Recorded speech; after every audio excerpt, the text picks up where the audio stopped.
Communication between them. And of course, in communicating, you communicate many things. You communicate sadness, you communicate joy. And the blues takes on this different form now. Everybody thinks of the blues and thinks of W.C. Handy in Memphis. Handy, by no means, was the first one to start the blues. As a matter of fact, I dare say that it has never been documented where the origin of the blues started. That is, the first person that ever started doing the blues. So we would have to say that he was the one who dignified the blues, who wrote it down on paper and made it look good and gave it form like other forms of music, ragtime, Dixieland, whatever. And this is how the blues came into prominence. In other words, that's how it started getting popular. And of course, I dare say that every form of American music that we have today is influenced one way or another by the blues. All of your very popular songs of today are nothing more than rhythm and blues. They might call them other things. What we call those things, I guess your teacher will teach you about them a little later on, euphemisms. There's one thing they call them something, one thing to keep them calling them something else. And of course the blues is that kind of music. It is more prominent as a lament than any other kind. The kind of sadness. If you remember a few years ago, well, you can't remember a few years ago because you wasn't here a few years ago. But a few years ago, another young man from Tupelo, Mississippi, and from Memphis, by the way, from Tupelo, Mississippi, called Chips Moment, wrote a country and western, very big hit for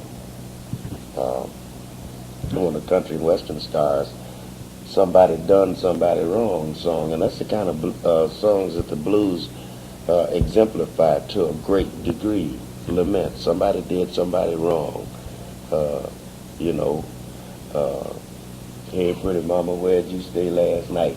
You wasn't at home and things just wasn't right. That sort of thing.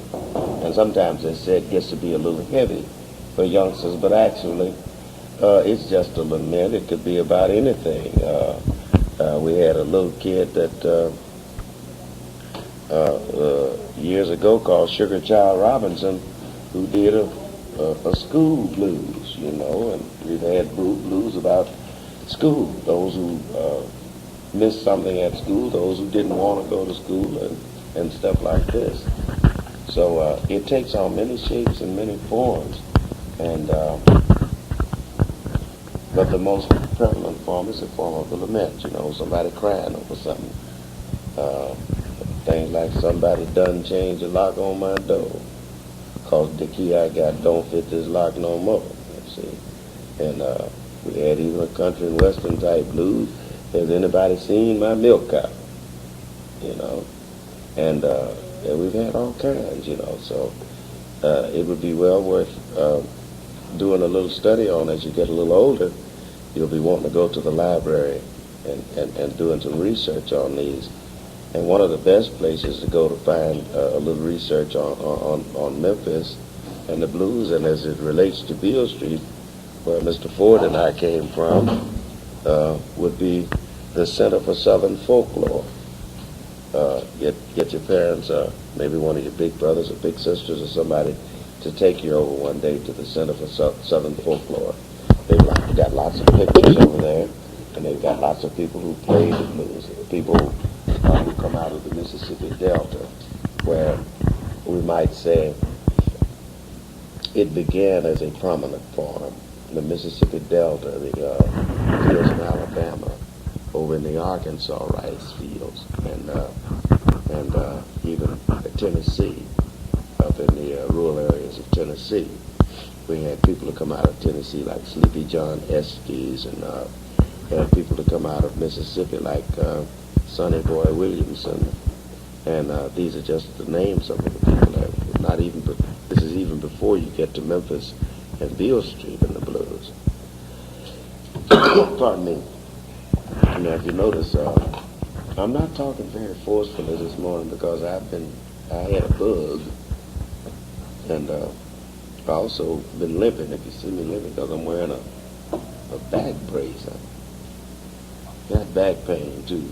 That's the price you pay for getting old. Now, there's only one way to keep from doing that, and that's something none of us want to do. That's die young. That's the only way you keep from getting old. Now, I tell you what I'd like to do. I'd like to entertain some questions, since it looks like either Mr. Ford is going to be terribly delayed, or he might not even make it at all, so we won't worry about that. Question? Ray has raised your question. All right. What instruments That do I use personally? Get it on the tape. Instruments do I use, or instruments that are used for the blues? What do you mean? What instruments do you use for the blues? We use all kinds of instruments for the blues. We used everything from the violin to the washboard for the blues. So the blues is not restricted to instruments. This piano, for instance, is one of the ones that most people had in their homes already, so we use those. Then a lot of people played guitars, harmonicas, and like I said, some guys even played jugs.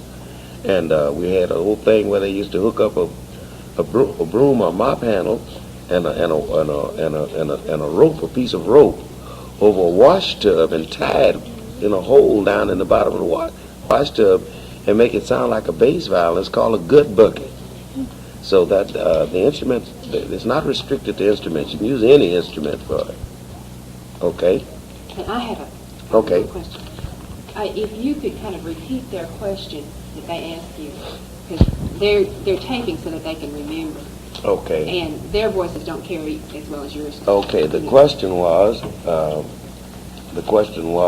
what instruments are used for playing the blues? So the answer previous to this was it's not restricted to instruments. Okay. Next question. What got you started with the blues? What got me started with the blues? I imagine all of us started out as church musicians, or in the church first, and then it was most prevalent in our neighborhoods. There were people who could play guitars and sing the blues in our neighborhoods, and you sort of latched on to it. When I was small, like yourself, that was the form of entertainment then. Somebody who could come around with a good jug band. That was a band with a washboard, a jug, a gut bucket, and a guitar, and a harmonica, and sometimes maybe a piano player on the bed of a truck. And you listen to this, and this is what got me started. What got me started with the blues? Are any of those things expensive except the piano? They weren't for many years, but now that they've become so popular, and you asked a question, well, are any of those old instruments expensive now?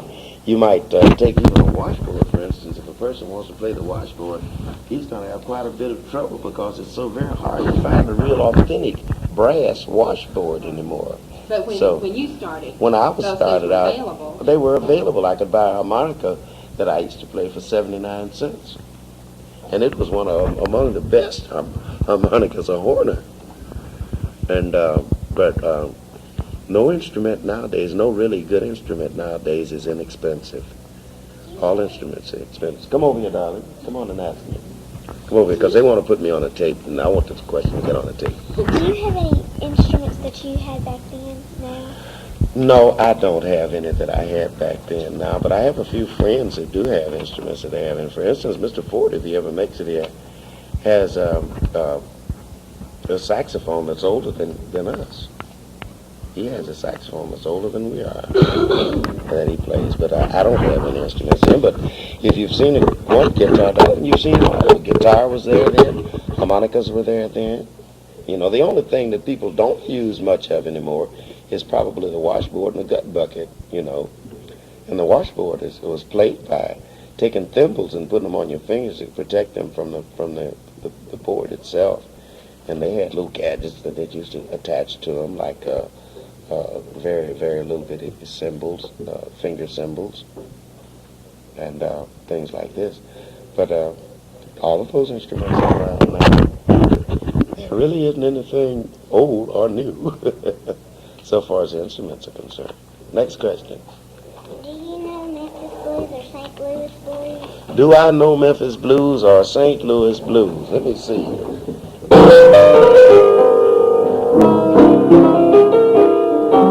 That's the St. Louis blues.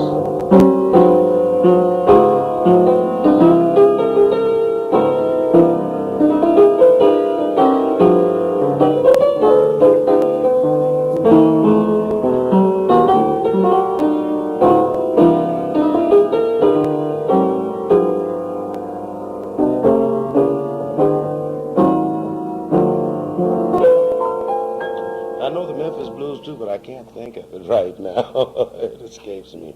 How is slavery connected with blues? How is slavery connected with blues? Well, I think a little earlier we talked about the blues in its form of being a type of lament and sort of a message, a type of communication for the slave. The blues, along with the gospel lament, you know, the thing about before I be a slave, I'd be buried in my grave and go home to my Lord and be saved, things like this, and then the blues thing, like I got the key to the highway, built out and bound to go. I'm gonna leave you running, 'cause walking is most too slow. Those are things that sort of a spin-off from a slavery time. That's how it's connected. It was used as a form of communication. Next question. Did they give their messages to other slaves through the singing so that people would not, like the slave owners, would not understand? Not only that, yes, you asked, did they give their messages to each others so that the slave owners didn't understand? While the slave owners understood every bit of the English word, the message that was given thereby was not understood. As a matter of fact, the young people have what they call a hip language nowadays, colloquialisms and so forth. For many, many years, we had this same thing, and nobody understood what we were talking about but us.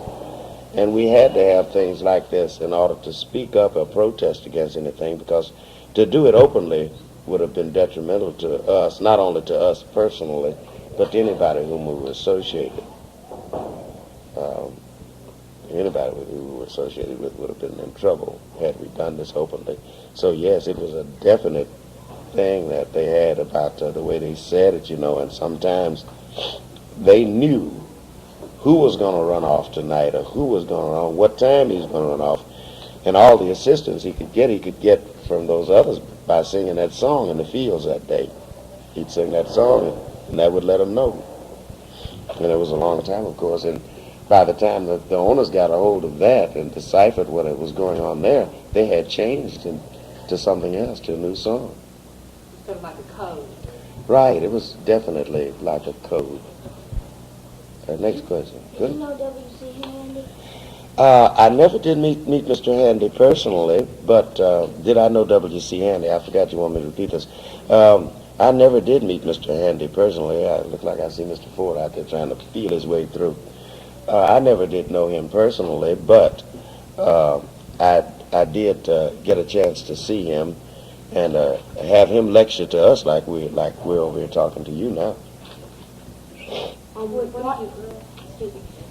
go to the office and wait till Mr. Ford is his senior coming in and we can bring Okay, and why don't we do this? Why don't we cut the tape recorders off now and take a break until Fred gets here?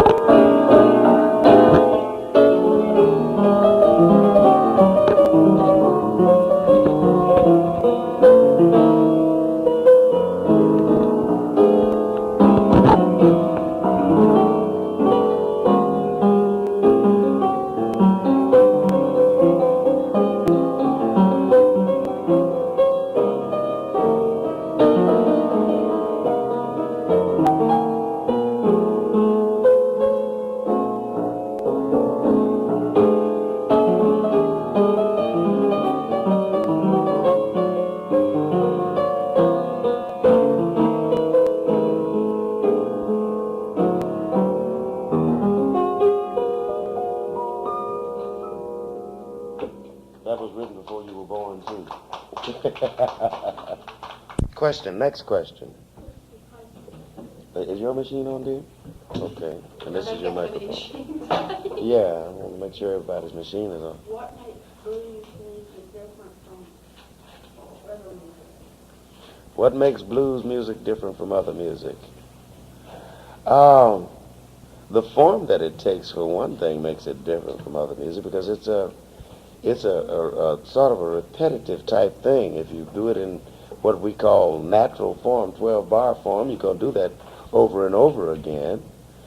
And then you can, it has so many different directions it can go. That's one reason that it's different. There's some songs that you just can't do them but one way, and that's like they are. But blues, you can just do it. You got so much variety. You got so much loose. You're so loose. You hang so loose with the blues. This is what makes it so unique and different from anything else. Yeah.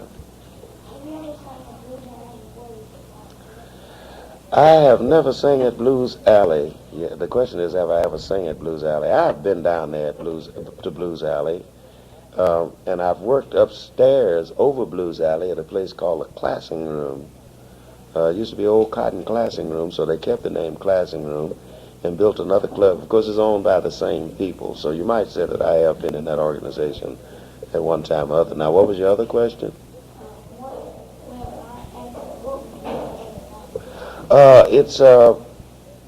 It's pretty much a tourist. What is it like? It's like it's a tourist. It's more of a tourist attraction than anything else, as far as I'm concerned. It's in that you have vintage blues people down there working, and most of us on the Memphis scene know of them or have seen them before. Now, while it is attractive to our local public, it is more of a very unique Memphis attraction to tourists, people that come and go, than anything else, as far as I'm concerned. Now, that's just a personal view of what it's like. Have I ever been in a blues band? I most certainly have. I toured the country with one of the greatest blues artists of our time, a man named Roy Milton. Not only in his blues band, I've been in many blues bands. Now, the type of blues band I was in was what is called a rhythm and blues band. In other words, we were capable of playing other things other than the blues, but blues was one of our dominant things. It was one of the things that stuck out front and kept us going, see. What was my favorite blues song? Oh, I don't know. I still got a couple that I like now, my favorite blues songs. Why don't we turn off now since Fred is here? Here's a cranapple sauce. Cranapple. Juice. Yeah, well, But only the difference is that the jug was glass. Either Either glass or either straight. more like being ceramic in a way because it was thicker. Mm-hmm. Much thicker than just thin glass. Mm-hmm. You explained about the stick in the Red tub. bucket. Yeah. In the stick Yeah. in the tub with the string on String down. Yeah. Play just like a bass it. valve. And they put it tight as attention, the higher they can play on it. I'm still suffering from the buzz here. Okay, you can turn back on and Fred will go on for a while now while I go answer some of your questions.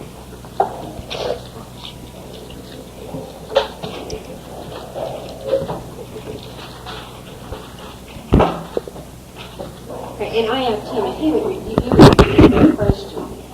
They're taping this because they're doing a research project, and they're really not old enough to take notes or anything, so they're taping, and their voices do not hear very well into the tape recorder, so if you could just repeat that question, I think it'd go in better.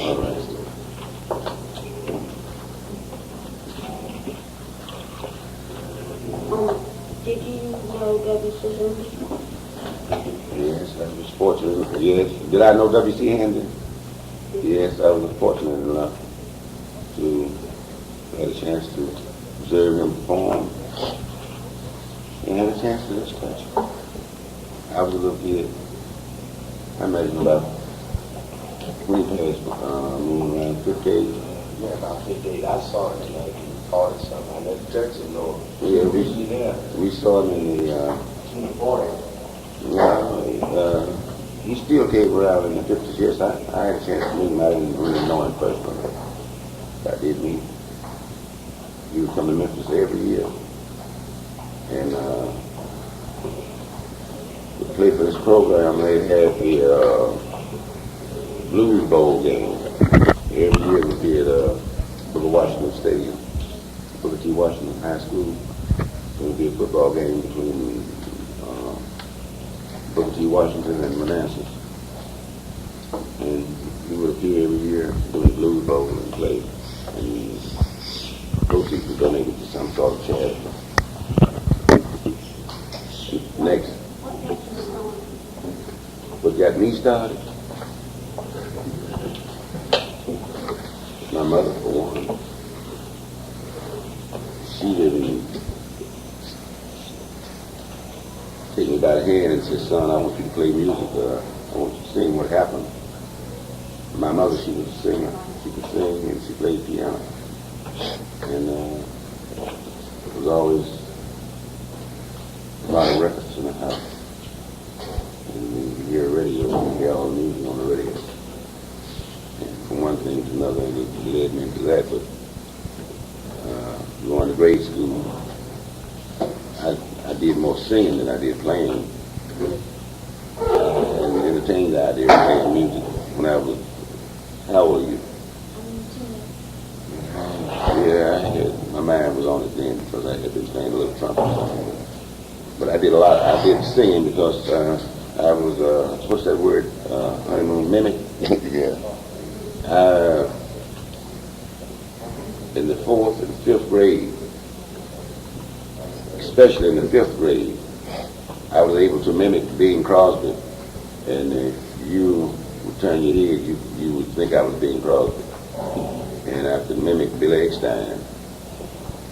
And I really should have been a singer when I was younger.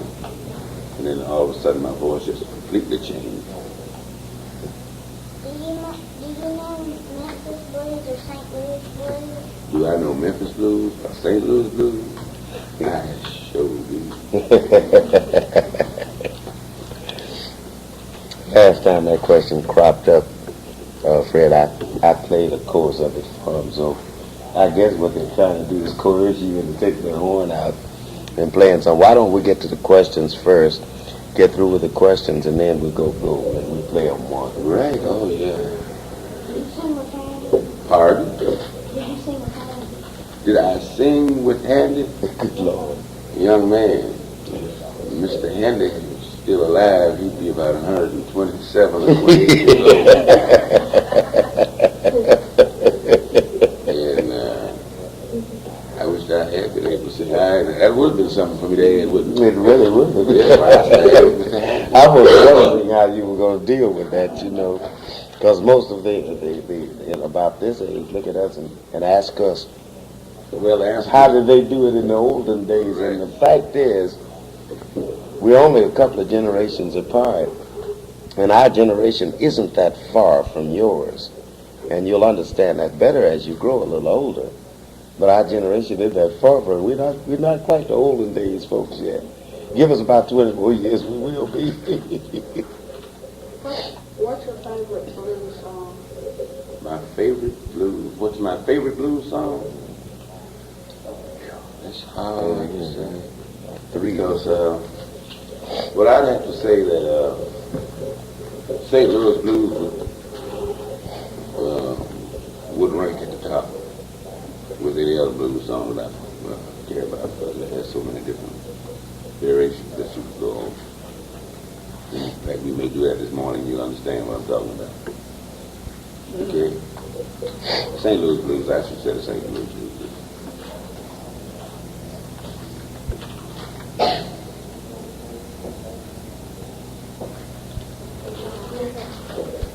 Have you exhausted all those you had written down?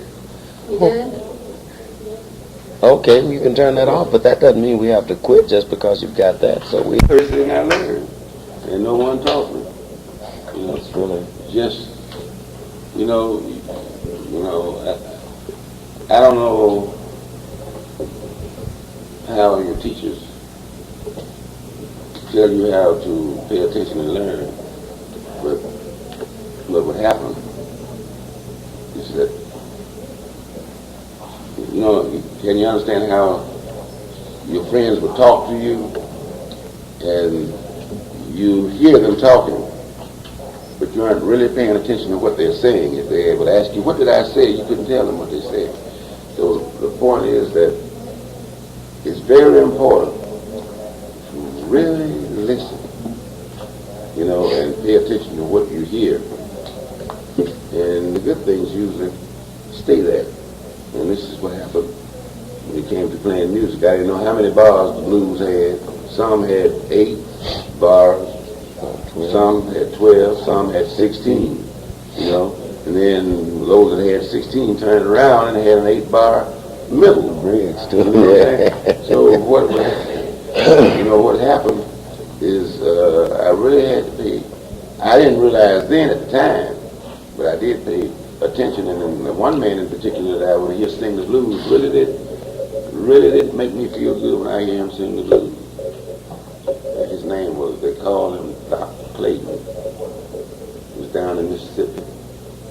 And he had one of the most beautiful, smooth voice. You hear every word he said.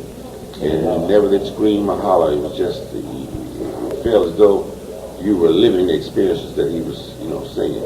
And I tell you, a man that is really a disciple of Dr. Clayton, and that's B.B. King. Right. Only with him. B.B. King just has a more powerful voice, stronger voice than Dr. Clayton. But the mannerisms and, the feeling and the tenderness and all that is there. So how did I learn how to play the blues? From listening. That's it. Did you know how to read music when you first started? No. That's about it, Honeymoon. You did know? I knew how to read music because I was taught the lines and spaces and things like that. Yeah. But what happened, our school was the junior high school, which was Douglas, and our principal initiated 1 hour per day from first grade on through 10th grade, music appreciation. And that did help. So now, and then when I started playing clarinet, I didn't have a music teacher. Not that I didn't want one now. I was bubbling. I'm not far removed from your ages now. I remember it all. It's just like it was yesterday. I wanted to be taught. I wanted to learn all I could, and I wanted to be taught the right way, but I couldn't find a clarinet teacher. I couldn't get one. I went to the music stores, I couldn't get one. And that reason, we just bypassed that for now. You read that in history books, but I couldn't get one. And so I learned how to play by talking, listening, asking questions, and buying books.